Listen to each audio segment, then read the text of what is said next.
እየሰራ ነው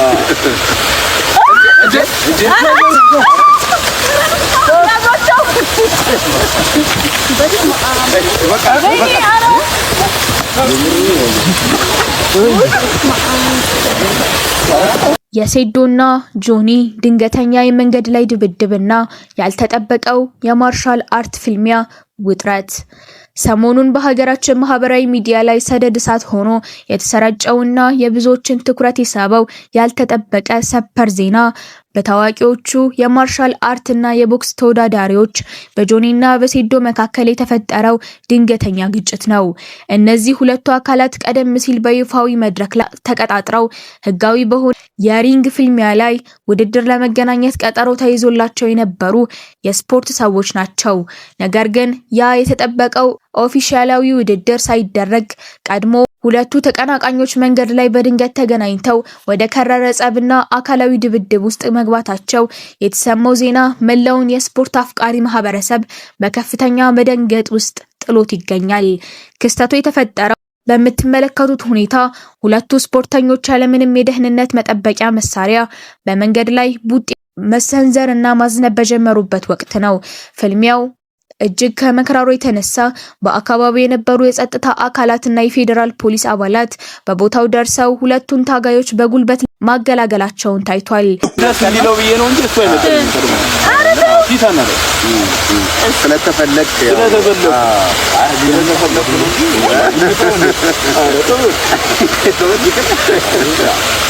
አታየው እንዴ በድሩ ራሱ እየሰራ ነው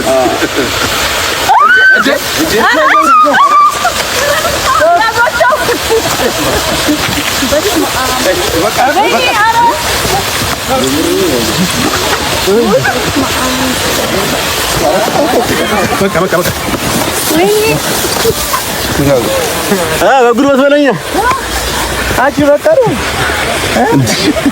እንዴ ዘገር ሳር ውስጥ እንቁራሪ ስለሆንሽ ነው አጠፊማ እንዴ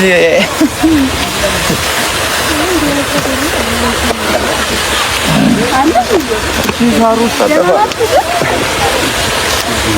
አንቺ ሳር ውስጥ አጠፊማ በጉልበት ነው ከእንደሰጥማለህ ምንድነው ሲንክ ነው መጣው ሳር ውስጥ አጠፋ ደህና ነው እንቁራሪ ሳር ውስጥ ነበር እኔ ያየው እንቁራሪ አይ አሬንጅመንት መስለለ ይህ እጅግ አስገራሚ የመንገድ ላይ ፍልሚያ በቪዲዮ ተቀርጾ ማህበራዊ ሚዲያ ላይ ከተጋራ በኋላ በሰከንዶች ውስጥ በሺዎች የሚቆጠሩ ሰዎች መነጋገሪያ ለመሆን ችሏል። የቪዲዮ ይዘት እንደሚያሳየው ከሆነ የስፖርት ስነ ምግባር በጎደለው መልኩ የተፈጠረው ይህ ግጭት በሁለቱ ወገኖች መካከል የነበረውን የስም ማጥፋትና የቃላት ጦርነት ወደ ሌላ አደገኛ ምዕራፍ ያሸጋገረ ሆኗል። ለመሆኑ በዚህ አስገራሚ እና ድንገተኛ የመንገድ ላይ ድብድብ መንስኤ ምንድነው የሚለው ጥያቄ በብዙዎች ዘንድ እየተነሳ ይገኛል። ከታማኝ ምንጮች እንደተገለጸውና በቪዲዮ ላይም እንደታየው ከሆነ ሁለቱ አካላት በአንድ ቦታ ላይ የችግኝ ተከላ መርሃ ግብር እያከናወኑና ችግኝ ተከሉ በነበሩበት ወቅት ነበር አንዳቸው ሌላኛቸውን በቃላት መጎንተል የጀመሩት። በዚህ መሃል ጆኒ ሳይታሰብ ሴዶን ከጀርባው ይዞ ለመቆለፍ ወይም የበላይነት ለመያዝ በመከረበት ወቅት ውጥረቱ ገንፍሎ በመውጣቱ ሁለቱ አካላት እርስ በእርስ ተያይዘው ወደ መሬት በመውደቅ ድብድቡን ሊያያዙት ችለዋል። ከዚህ የመንገድ ላይ ግጭት በኋላ ጆኒ ለሴዶ ያስተላለፈው የቪዲዮ መልእክትና ዛቻ እጅግ የበረታና የከረረ ነበር። ጆኒ ሲናገር ይህንን አርቲፊሻል ማንነቱን ይዘው እዛው አደባባይ ላይ አወጣለታለሁ፣ እግሩን ደግሞ ካልሰበርኩት እኔ ዘቤስት ሌግሎክ ስፔሻሊስት አይደለሁም በማለት በከፍተኛ ቁጣ ዝቷል።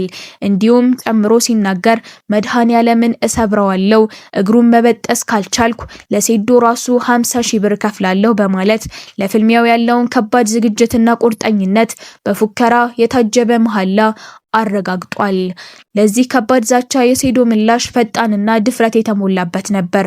ሴዶ የጆኒን ፉከራዎች በማጣጣል ፈሪ ሁልጊዜም ቢሆን የዛቻ አፉን ያበዛል በማለት በማለት ነገሩን ቀልድ አድርጎታል። ሴዶ ሲቀጥል የኔን እግር ለመያዝ ማሰቡ ለሱ ጥሩ ህልም ነው፣ ነገር ግን የኔ በፋይት ላይ ገብቼ ቀርቶ ተኝቼ ወይም ራሴን ስቼ ብሰጠው እንኳን እግሬን ፈልጎ ሊያገኘው አይችልም በማለት የጆኒን የማርሻል አርት ብቃት አጣጥሏል። ይህ የሴዶ ምላሽ በሪንጉ ውስጥ የሚኖረውን ፍልሚያ ይበልጥ በጉጉት እንድንጠብቀው የሚያደርግ ነው። የጆኒ ፉከራ እግር በመስበር ላይ ብቻ አላበቃም። ይልቁንም በሁለቱ የሚፈሰው ደም እንዴት አይነት መልክ እንደሚኖረው በገላጭ ቃላት አስቀምጧል።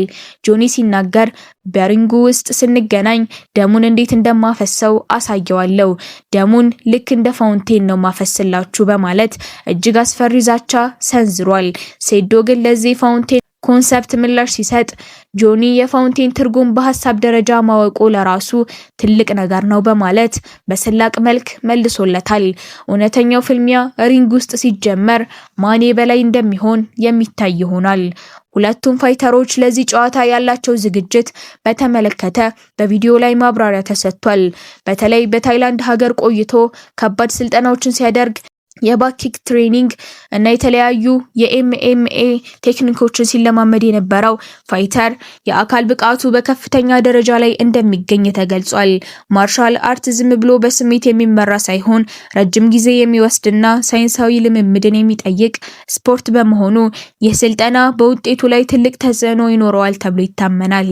በቪዲዮ ላይ ከተነሱት እጅግ አንኳር ነጥቦች መካከል ከአሳሳቢው የሴዶና የጆኒ ፍልሚያ ይበልጥ ብዙዎችን እያጓጓ ያለው የመስፍን ብሩና የዚሁ ፋይተር ፍልሚያ ነው። አቅራቢው መስፍን ብሩ ሲያሳስብ መስፍን ብሩ እባክህን ፈርተህ ምክንያት እንዳታጣ ዝግጁ ሆነህ ጠብቀኝ በማለት ጥሪ አቅርቧል። መስፍን ብሩ በቦክስ ስፖርት ውስጥ ረጅም ዓመታትን እያሳለፈና እድሜ ልኩን በማርሻል አርት ውስጥ የኖረ ጠንካራ ተወዳዳሪ መሆኑ ይታወቃል።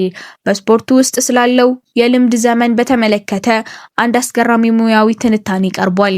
ብዙ ጊዜ በኢትዮጵያ ውስጥ ያሉ ፋይተሮች 25 ዓመት ሰራው፣ 35 ዓመት ሰራው፣ 15 ዓመት ስፖርት ውስጥ ኖርኩ እያሉ መፎከር ይወዳሉ። ነገር ግን ዋናው ቁም ነገር ስንት ዓመት መኖር ሳይሆን ምን ያህል በብልሃትና በጥራት ስለሰለጠንክ የሚለው ነው። አቅራቢው ሲገልጽ እኔ የሰራሁት 3 ወይም 4 ዓመት ብቻ ነው።